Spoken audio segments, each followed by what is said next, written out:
Bom, vamos começar de novo aqui, ó. Quais são as etapas da titulação, né? Então é o seguinte, ó. Recapitulando aqui, o que eu estava explicando, é que o, quando a gente começa a titulação, bem no começo, a gente está numa etapa em que tem bastante analito aqui e está recém começando a cair o reagente titulante para reagir com o analito, né? E formar o precipitado.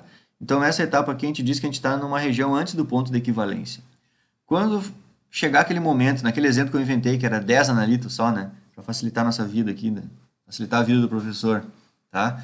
Então, nesse momento, nessa hipótese, a gente só eram 10 analitozinhos aqui embaixo. Quando cair 10 íon, carga oposta, né? E eles reagem na estequiometria 1 para 1, a gente vai chegar num outro ponto da titulação, que é chamado ponto de equivalência, certo? Então, o que é o ponto de equivalência?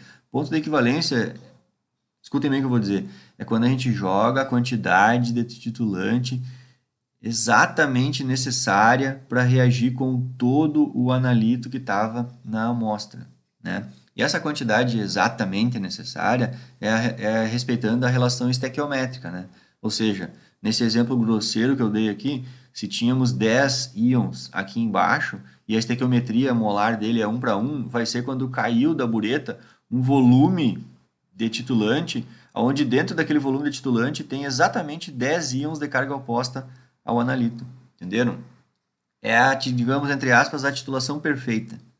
Só que fique bem claro, essa etapa, o ponto de equivalência, os nossos olhos não percebem. Porque eu já expliquei no vídeo anterior que a gente só vai perceber que o titulante já reagiu com todo o analito, quando depois que ele reagiu com todo o analito, já começa a sobrar o titulante, e aí o titulante começa a reagir com o segundo reagente que a gente botou, que a gente chama de indicador, e aí esse segundo reagente já também passou do limite da solubilidade dele, e aí começa a formar o precipitado, e é aí que a gente fecha a torneira.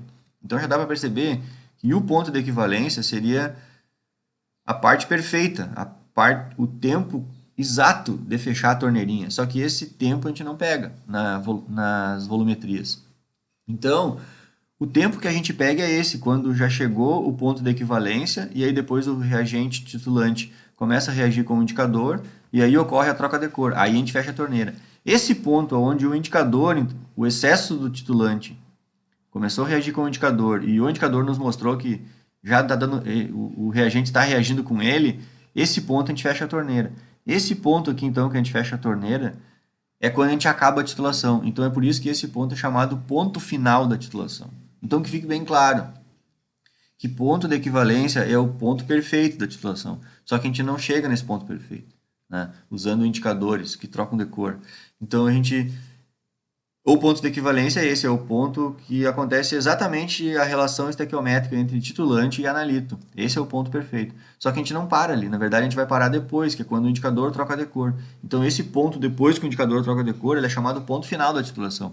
Então, saibam que existe todo um processo dentro da química analítica para a gente saber escolher direitinho o indicador e assim por diante, né? Porque, além do indicador sempre ter que reagir depois do analito, isso é um princípio sine qua non, né? Não dá para o indicador reagir primeiro que o analito, isso não pode, tá?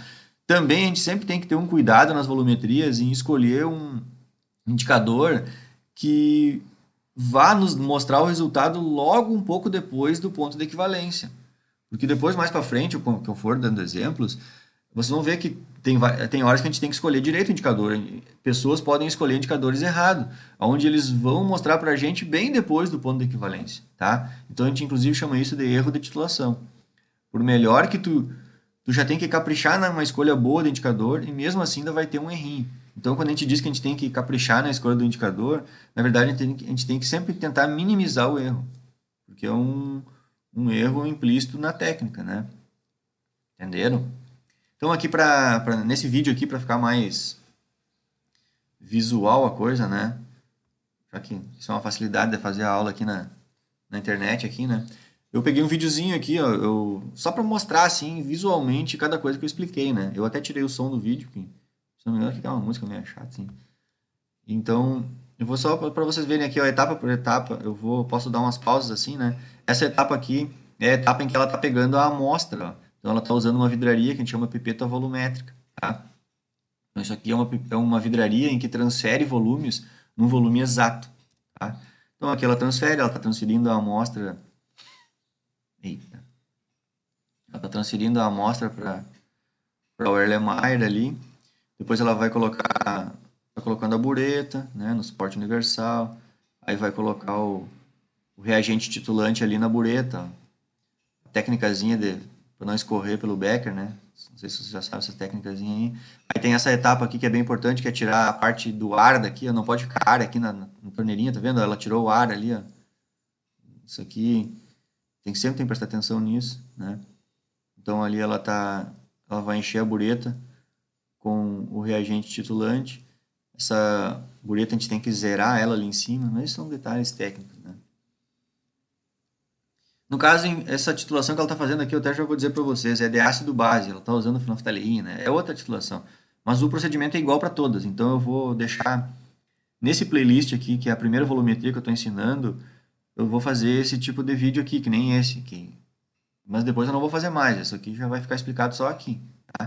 Não vou ficar repetindo isso aqui em todas as volumetrias, porque seria repetir, né? Então, aqui agora ela está pingando o indicador, ó, tá?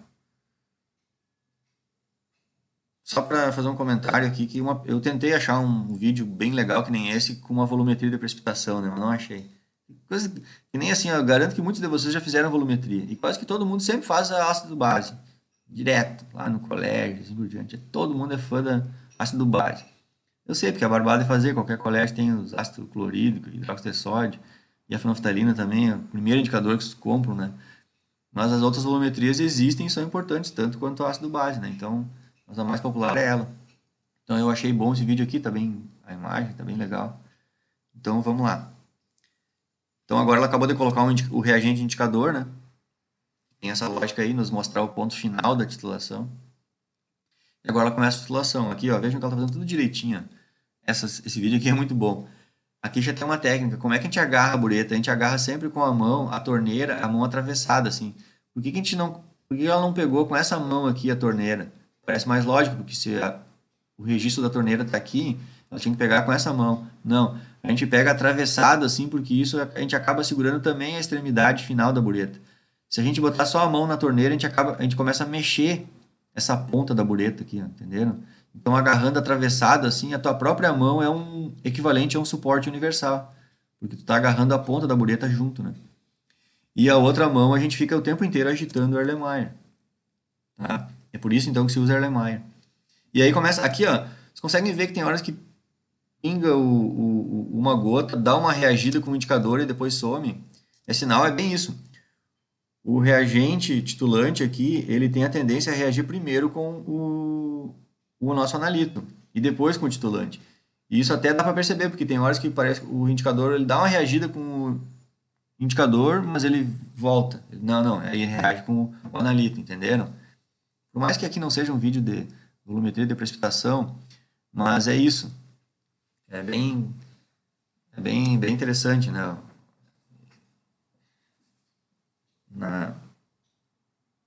Mas não se estressem aqui.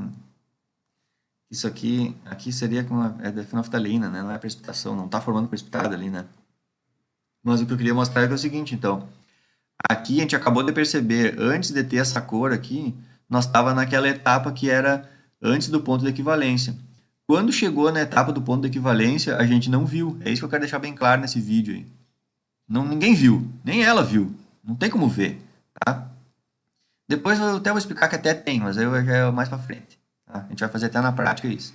Mas aí não é com reagente indicador, tá? Mas então não tem como ver.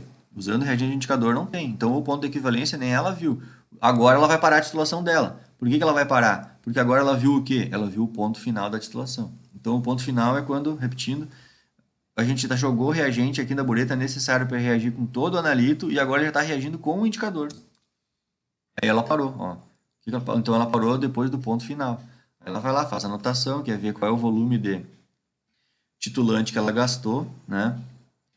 E a lógica é o seguinte, o volume de titulante que tu gastou, tu sabe a concentração dele. Se tu sabe a concentração do titulante e tu sabe o volume que tu gastou, tu consegue calcular quantos mol, vamos voltar para a imagenzinha ali dela calculando, tu consegue calcular quantos mol de reagente caiu aqui da bureta. Sabendo o número de mol de reagente que caiu da bureta, tu vai olhar a reação entre o titulante e o analito. E tu vai ver qual é a estequiometria na reação. Se é 1 mol de um para um do outro, ou é 1 de um para 2 do outro, tá? Olhando a relação estequiométrica, vamos chutar que seja 1 para 1, tá? Então, se fosse 1 para 1, o número de mol de titulante que caiu da bureta é exatamente... Aliás, diz pra gente, a gente vai sugerir, a gente vai presumir, né, que é exatamente o mesmo número de mol de analito que estava lá no Erlenmeyer, entenderam? Então é isso, ó, repetindo. A gente sempre sabe a concentração desse reagente e agora ela descobriu o volume que foi preciso jogar para reagir com todo analito. Então, se eu sei a concentração e sei o volume, eu sei o número de mol que caiu aqui da bureta. Se a estequiometria era 1 para 1, então esse mesmo número de mol é o número de mol de analito que estava aqui.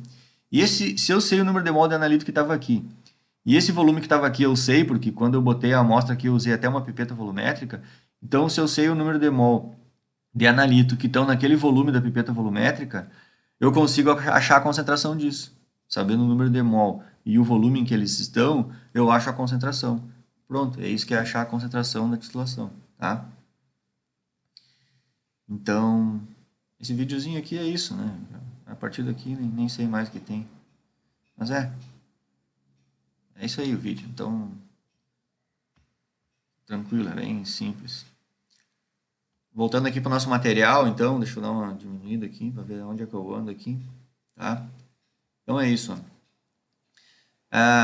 Como é que a gente tem um jeito bem simplório, assim, ó, que é para fazer quando existem essas 4 possibilidades aqui, ó, concentração do titulante, volume do titulante que gastou e volume do analito que a gente sabe, a gente só falta saber a concentração do analito, a gente pode usar essa técnicazinha aqui, ó, que é uma equaçãozinha bem simples e funciona, não tem erro, tá? A gente até vai usar ela aqui na disciplina, que é o seguinte, ó, são 4 informações, e das 4 a gente sabe 3, barbado achar a quarta, né? Então vamos lá, como é que a gente escreve as informações? A gente faz uma equaçãozinha bem simples, né? A concentração do titulante, né, que tá o titulante é o que está na bureta, tá? A concentração do titulante vezes o volume de titulante gasto na titulação, ela vai ser igual à concentração do analito vezes o volume de analito titulado, tá? Então, o que está no Erlenmeyer. Lembrando que esses valores de concentração aqui, se tu usou aqui concentração em molaridade, a resposta vai dar em molaridade. Se aqui estava em ppm, miligramas por litro, aqui vai dar em miligramas por litro, sabe? Então, só manter o valor da concentração. Normalmente a gente vai trabalhar em molaridade aqui, tá? Bom, então, que mais que tem que prestar atenção antes de usar essa equação aqui? Tem que pegar essa minha dica aqui, ó. Tem muita gente que só pensa que é só usar isso aqui e deu. Não, tem que olhar a estequiometria da reação. Vamos chutar numa estequiometria 1 para 1, tu não precisaria fazer essa parte que eu vou ensinar agora, porque aí ia dar certo a equaçãozinha, tá? Mas quando a estequiometria não é 1 para 1, aqui eu dei o exemplo com 1 para 1, né? Vamos chutar que fosse 1 para 2 aqui, tá? Mas vamos supor que a cada 1 mol do titulante, se tu olhar na reação lá, a cada 1 mol do titulante ele reage com 2 mol do analito. Então seria uma estequiometria a cada 1 mol do titulante, a gente bota aqui 1 para o titulante, para o lado de cá, né? Reage com 2 mol do analito. Então uma estequiometria 1 para 2. Então o que tem que ser feito na hora de fazer esse cálculo aqui? A gente sempre pega esse valor numérico da estequiometria e multiplica a concentração. Só que a gente multiplica atravessado, assim, ó. O valor numérico da estequiometria do titulante eu multiplico a concentração do analito. E o valor numérico da estequiometria do analito eu multiplico atravessado aqui pela concentração do titulante. Então, no caso, se fosse uma estequiometria 1 para 2, eu faria a concentração do titulante vezes 2. Tá? E aí faço o cálculo. Então, mais para frente vocês vão ver eu fazer isso na prática aí, mas é bem simples, tá? Fazendo essa técnica que eu ensinei aqui, vocês sempre vão achar o ponto de equivalência barbado, tá? O problema é que quase nunca os exercícios vão ser tão barbados assim, né? Talvez no ensino médio vai ter exercício assim que tu mate só por isso. Mas aqui no ensino superior é óbvio que eu não vou dar exercício assim, né? Vou dar os 3 aqui, já pedi o quarto, assim, não esqueça. Os meus exercícios vão ser bem mais complicados que isso, tá? Mas isso aqui é uma parte dos cálculos. Então essa parte aqui é bem fácil de fazer, né? Você vai perceber. Vou acabar o vídeo aqui.